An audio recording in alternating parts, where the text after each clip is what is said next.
So basically what I wanted to make the topic of this talk on was this idea of winning faster by breaking the rules. I just want to flag beforehand, and also I'd love any audience participation anytime, just like feel free to message in chat, raising their hands, all that sort of stuff. And yeah, just like really want to get you guys engaged in terms of just what we're talking about today. So before I start, I want to give a warning that I think this presentation is not PC. This is all theoretical philosophy, and I think it's all quite nonconformist. But I really think that it's quite powerful for the people that listen, especially at where you guys are at this stage of your lives, just in terms of figuring out what it is you want to do and going to university or pursuing that next step in your life, whether that's getting into a job or university and all that sort of stuff. So that's my caveat for this presentation. And basically for this presentation, I also want there to be three main key takeaways. So if you get anything from this talk today, it's these three ideas where the default is deadly, doing what other people are doing, and following that is deadly. Take risks. There are no rewards if you don't take risks, and to create your own rules rather than listen to the rules that others have created. So yeah, so a bit of a brief introduction. Rowan kind of already went through it. But basically, in my final year of high school, I was really questioning a lot of what I wanted to do in high school. And I felt like it was quite standard in terms of people, especially of my demographic, to go and pursue law or med or software engineering. And I really questioned that and whether that was right for me. And so I ended up taking a gap year where I ended up doing things like interning at Canva and landing a role. And I worked there for quite a bit. And I honestly even realized that I didn't quite like working there either. And I wanted to build my own business. And I felt like I was always taking the less conventional route and always quite hesitant or scared because it wasn't what other people were doing. And there was no playbook for essentially how to live my life, right? And so I wanted to distill the learnings that I've had over the past few years in this presentation from taking the less traditional route or trying to start my own thing and the sort of challenges that I faced from that. Before I dive into that, I want to dive into this idea of memetic theory.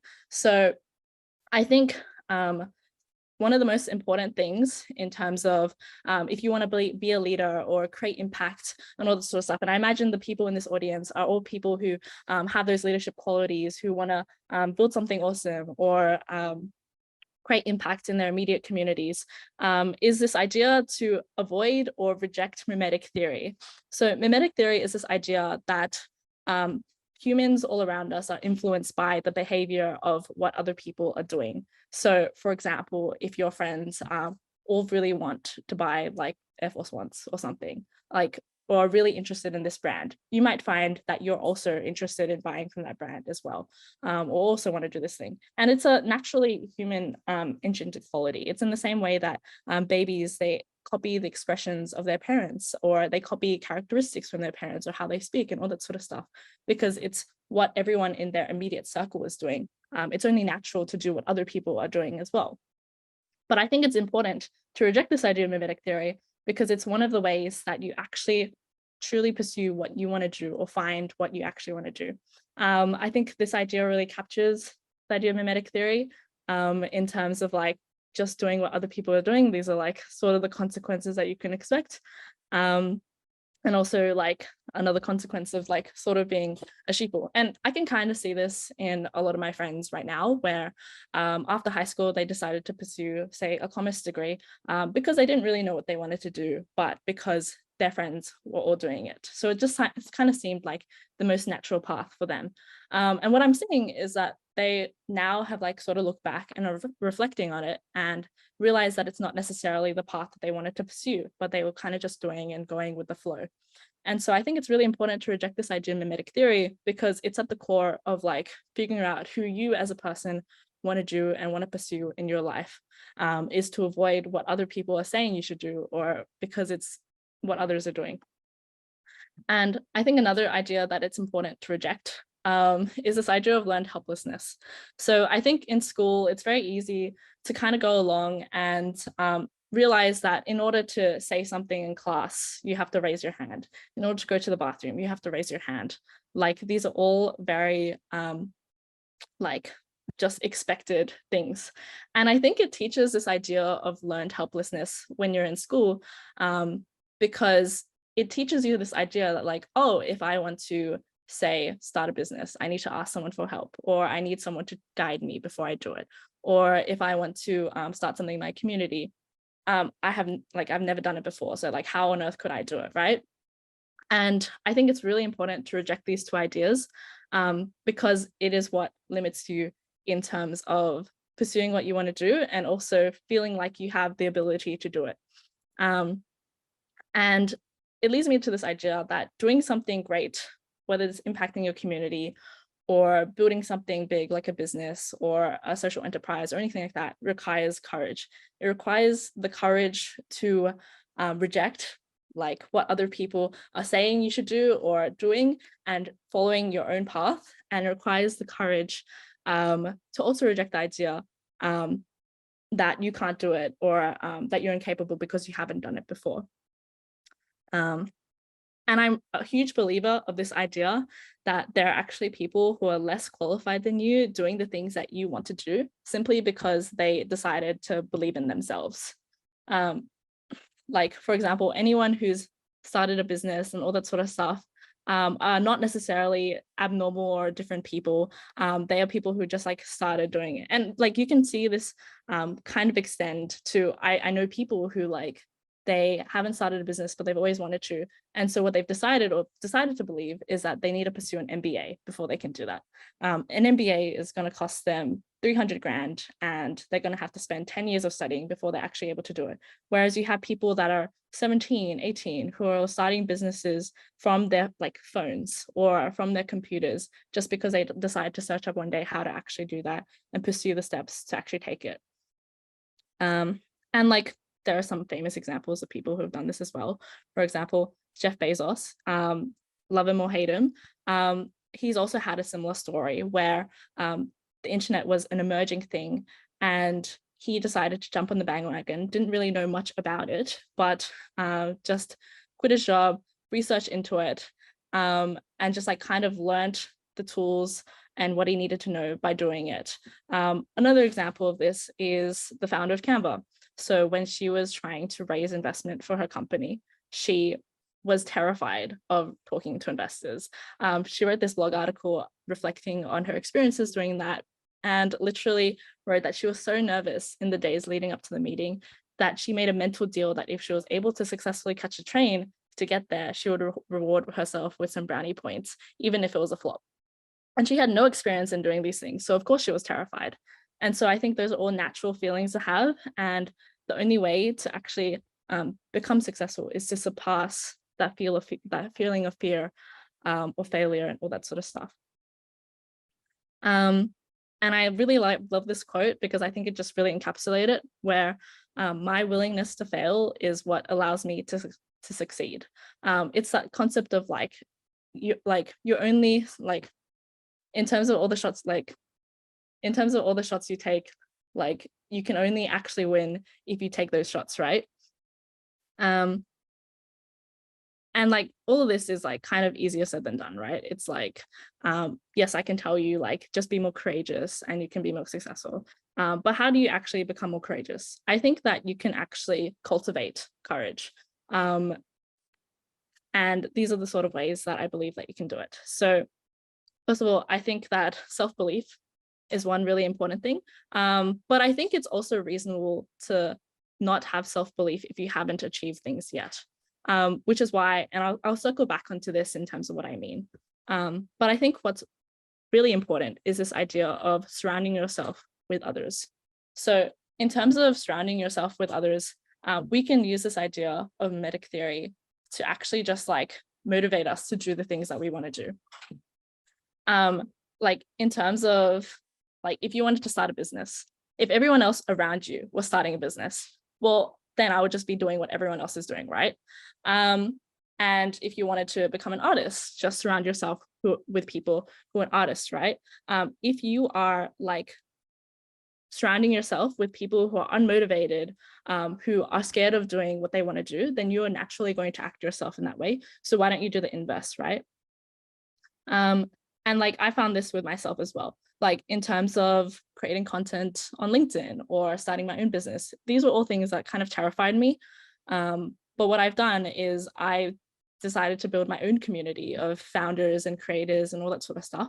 And what I found is like surrounding myself with those people has actually allowed me to realize those ambitions, because it's what everyone else is doing. And I can just be like, hey, to my friend, like, do you want to go work on some ideas like this weekend? And it's a very natural thing in our actions, right? And I think like we're all seeing here, like in the audience, like these are a tribe of people that you can kind of reach out to who are also motivated or driven, who want to do things that you can connect with, who will be interested in pursuing things and motivating each other to actually achieve your goals, right? I think the next thing in terms of becoming more courageous is seeking discomfort and just doing scary shit. Like if you are staying inside your comfort zone, like you are never going to actually feel more comfortable doing scary things. Like scary things will always be there. And like everyone sort of faces imposter syndrome or like fear in terms of what they're doing. But the more that you experience something, the more easy it is going to be, the more easy it's going to be. Like, for example, if someone's public speaking, the first time they're going to be shit scared, right? But after the 100th time, you would imagine that they'd become an expert, or they'd be much more comfortable with their audience, right? And so I think it's really important to actually constantly seek discomfort and really sort of treat it as a muscle that can be developed the more that you do it. And circling back, I think this is also a really apt quote, just in terms of like everything around you was made by people who are no smarter than you, and you can change it. You can influence what's happening in your community, and the people like in terms of like who have started communities and businesses and all that sort of stuff, all kind of in similar positions where they were in high school, they didn't know what they wanted to do. They were all quite confused and lost.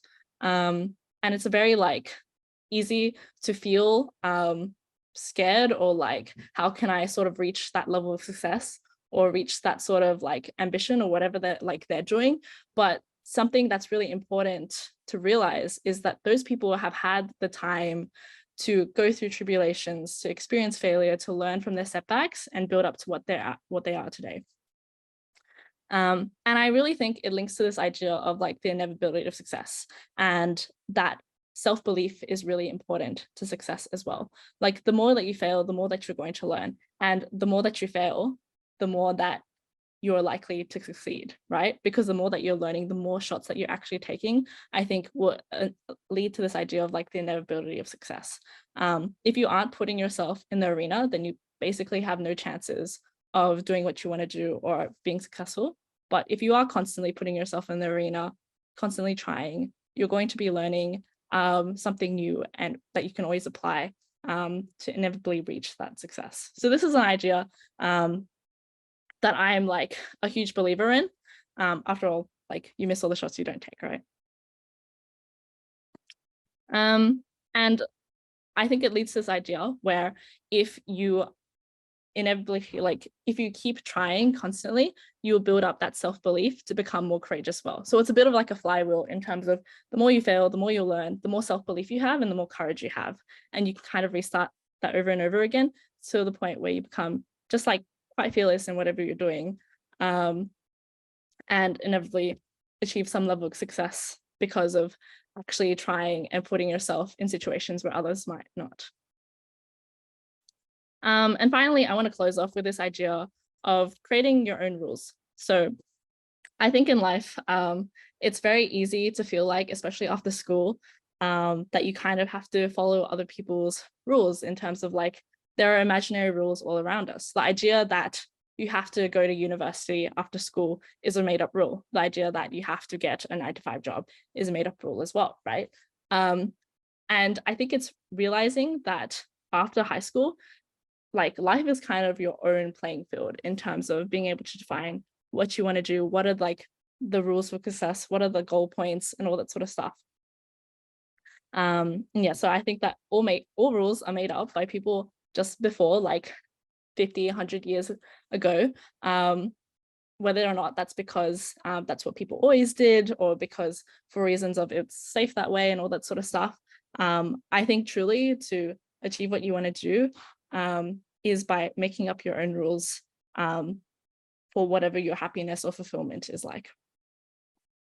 And I think this might be a controversial opinion. You can actually tell who is and isn't more successful if at 12 a.m. the street is empty, you have one person who is at the traffic light waiting for it to go green, even though the street is empty, versus someone who would just cross the street because they have the agency. That's just my own personal proxy, but that's something that I actually quite genuinely believe. And so I think the right answer to any question is not always to answer the question, but rather to question the question, because there are all these made up rules. I think you should always be questioning whether or not that's the right thing for you. For example, for myself, a lot of people in high school would always ask me, oh, so what are you doing after high school? And I'd always be like, oh, I'm not actually sure. And they'd always be like, oh, well, why are you not sure? And it kind of felt quite arbitrary or silly to me to actually know what I wanted to do. Whereas I had peers who like decided after 18 years of in school that they wanted to be a doctor without having been exposed to what it's like to study being a doctor, or to actually have known what it's like to work as a doctor as well. And so constantly getting those questions in terms of like why I didn't know the answer and all that sort of stuff just made me realize like those questions in itself were quite arbitrary, and I didn't like necessarily have to listen to them, or I should have listened to just myself in terms of what I want to be pursuing. And I think it's quite easy to play into this idea of like needing to do what other people do, but I think conversely, it's actually has the opposite effect in terms of not being as impactful or not being as successful as you like. So for example, there are so many people in year 11 and 12 who are studying to become lawyers.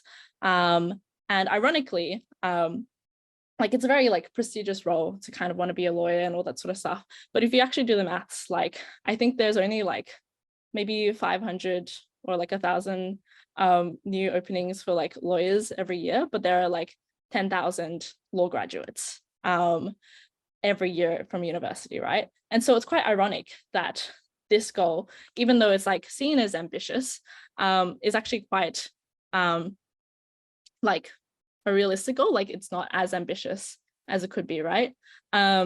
Whereas let's say you look at someone like Elon Musk, love him or hate him, he has this great ambition of wanting to go to Mars, which is so outrageous in and of itself. It's so ambitious, yet so many people support him because it is so ambitious. And ironically, people want to help him and like work with him because of that reason. In fact, he's not competing against like this sort of mediocre pool of people with like, say like e-commerce business ideas or like dropshipping ideas. He's like actually going for something that is like quite outrageously ambitious, which is what paradoxically makes him more successful or has more support. And so to close off, I think for like after high school, it's really important to incorporate this idea of playing your own game and creating your own rules. I know that after I was in high school and I took my gap year, I was so confused and lost because I felt like there was some playbook to what I should do in my gap year, or there was some way to make the most of my time. But what I realized during that time was actually what I wanted to pursue in my life and what interested me in what made me most interested. And that made me generally more motivated to work to my goals rather than listening to say what parents are saying in terms of becoming a software engineer and all that sort of stuff, even though I know I would have hated that sort of route. And so I think at the end of the day, like there are no rules for life. There are things that people say that you should and shouldn't do or might recommend to you because maybe from their own past experience or their own advice. But at the end of the day, like you are the sort of person steering your own ship in terms of what you want to do. And so create your own rules and create your own fun, right?